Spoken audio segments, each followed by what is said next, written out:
A banca de física da UES é uma vergonha. E eu vou mostrar por quê, baseado nos mais diversos aspectos. Primeiro, não sabe a diferença entre um ponto e uma distância, nem mesmo quando alertada sobre isso. Aqui na questão, se pede uma distância x e se fornecem os pontos correspondentes aos focos. A resposta correta para a relação entre a distância x e esses pontos seria que o valor da distância x corresponde ao dobro do segmento de reta Fzão, Fzinho, e não existe nenhuma alternativa com isso daqui. Mas veja, eles foram alertados. Os recorrentes solicitam a anulação da questão alegando sentirem-se prejudicados porque a questão define os focos da lente convergente do espelho côncavo e não as distâncias focais, impossibilitando assim a resolução da questão. A banca diz que inexistem razões para a anulação da questão, pois, bom, se já disse que inexistem, já está errado. Mas no final diz, de fato, o enunciado define os focos da lente. Interessante isso, convergente do espelho. Com essa informação, aqui é que a gente tem um problema, os estudantes poderiam usar seu poder de abstração para resolver a questão, pois, uma vez definido o foco, é possível calcular a distância focal. E eu vou mostrar para vocês que não é possível. Isso me parece ou uma profunda falta de conhecimento ou, quiçá, uma alucinação. O que você acha que explicaria melhor isto? Eu vou agora à minha argumentação. Eu não consigo, sabendo onde é o ponto focal de um objeto de um sistema óptico, dizer a distância focal. Porque, na matemática, eu aprendi que para ter uma distância, não me basta que seja fornecido um ponto, eu preciso de dois pontos. Logo, a gente vê que a banca não tem a menor noção do que é um ponto, do que é uma reta, do que é uma distância. O que explicaria isso? Eu precisaria, para a lente, saber o ponto do centro óptico e o ponto focal. A distância focal da lente corresponderia ao comprimento deste segmento de reta, né? O F. Isso aí daria a distância focal. E aqui é a mesma forma. Da mesma forma, no caso do espelho côncavo, eu precisaria saber onde está o vértice do espelho e o ponto focal para encontrar a distância focal. Então, essa história de que, pois uma vez definido o foco, é possível calcular a distância focal, isto daqui é uma inverdade. Isto daqui é um absurdo. Isto daqui é bom, eu só vou dizer que quem escreve isso não sabe nem matemática, nem física. Precisa estudar porque eu aprendi isso no ensino fundamental. Então, observe o que está acontecendo na universidade. A gente tem pessoas, porque não vou sequer chamar de profissionais, porque eu não posso qualificar como profissional uma pessoa que erra, é alertada a respeito do erro, não vai estudar o erro que cometeu e continua fazendo isto. Isto daqui é vergonhoso para alguém que faz parte de uma comissão executiva de um vestibular.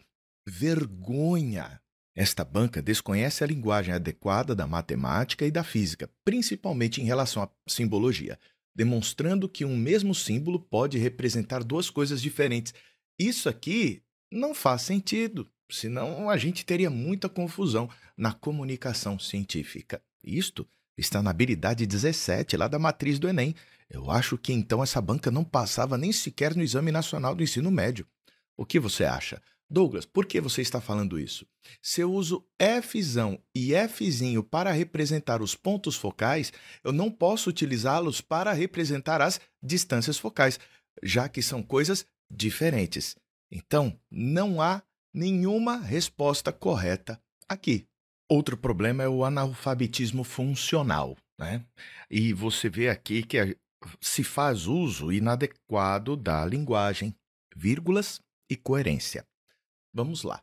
Aqui ele diz que inexistem razões para anulação da questão 41, pois, bom, aqui a gente precisa saber se é causa ou consequência que se quer trazer na relação entre as duas partes aí da sentença que nós estamos lendo. E aqui existem razões para anulação porque a questão pergunta algo. O fato de a questão perguntar algo não significa que haja razão, que não haja razão para a anulação.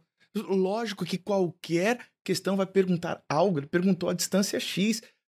Tudo bem perguntar a distância x. Não é porque se perguntou a distância x, não se está reclamando de se ter perguntado a distância x.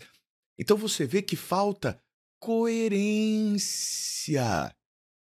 Veja, foi solicitado aqui, né? Se falou que a questão define os focos e não as distâncias focais, impossibilitando assim a resolução da questão. Não há opção correta para marcar. E veja o que se escreve aqui. Isso aqui é muito incoerente.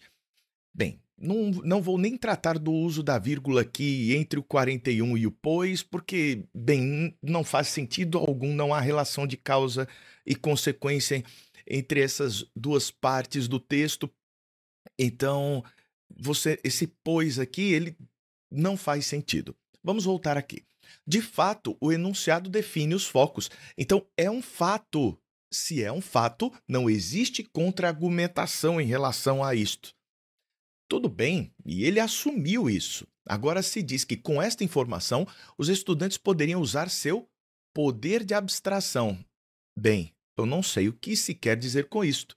Então, olha a falta de clareza na linguagem utilizada para uma fundamentação de uma banca que deveria trazer consigo os fundamentos da academia, que é a Universidade Estadual do Ceará. Se eu escrevesse isso na minha dissertação de mestrado, eu era reprovado. Cadê alguém para reprovar esse pessoal que não sabe escrever?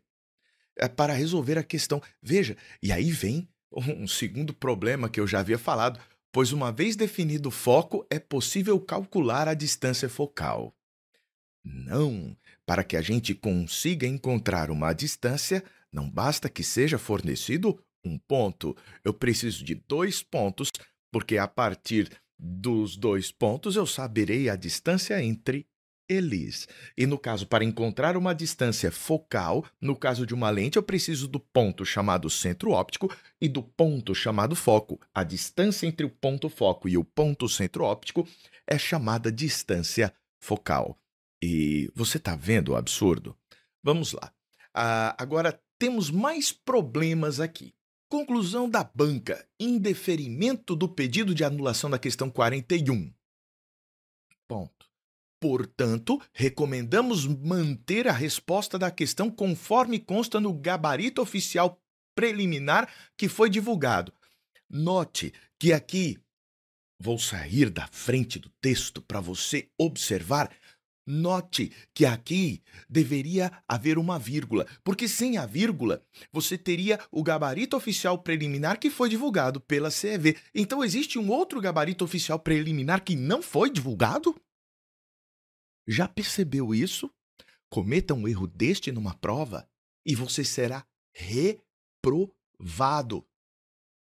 Então, nós precisamos reprovar esta banca de física que parece não ter feito sequer o ensino fundamental. Como é que está numa universidade?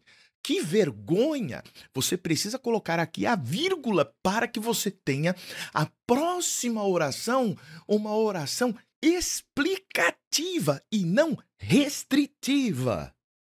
Bom, mas isso daí é só para quem fez o ensino fundamental.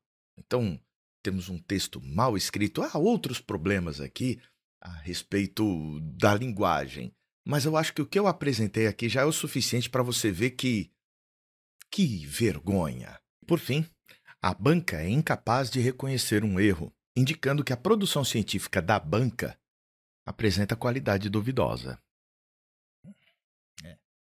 Porque se eu produzo um trabalho acadêmico e você tem, né? E aí você tem a banca, inclusive, mas é uma outra banca, a banca que vai analisar o trabalho acadêmico. Ela chega e fala: olha, há erros por causa disso, disso, disso, disso. Aí você vai pegar o que a banca está dizendo para você consertar o seu trabalho. Eu acho que essa banca aí nunca passou por uma banca, né? E se alguém desta banca fez parte de uma banca, eu não acredito na qualidade do trabalho produzido. Infelizmente. A gente sabe que tem trabalho científico de qualidade ruim. E eu me entristeço em dizer isso. A Bibi Bailas, Gabriela Bailas, mostra que existe muito trabalho acadêmico de qualidade duvidosa, e isso vem entrando no contexto da nossa educação. E me entristece ver que isso acontece na Universidade Estadual do Ceará. É triste, mas estão aqui todas as argumentações. Bom, e eu tentei trazer um texto que fosse coerente e que trouxesse embasamento. Agora, fica aí. O S, vocês vão insistir no erro? Ou será que vão melhorar, voltar a ter aquela qualidade que outrora tiveram e que era respeitosa? Porque não dá para ter respeito pela ignorância tida não como falta de estudo, mas como falta de vontade.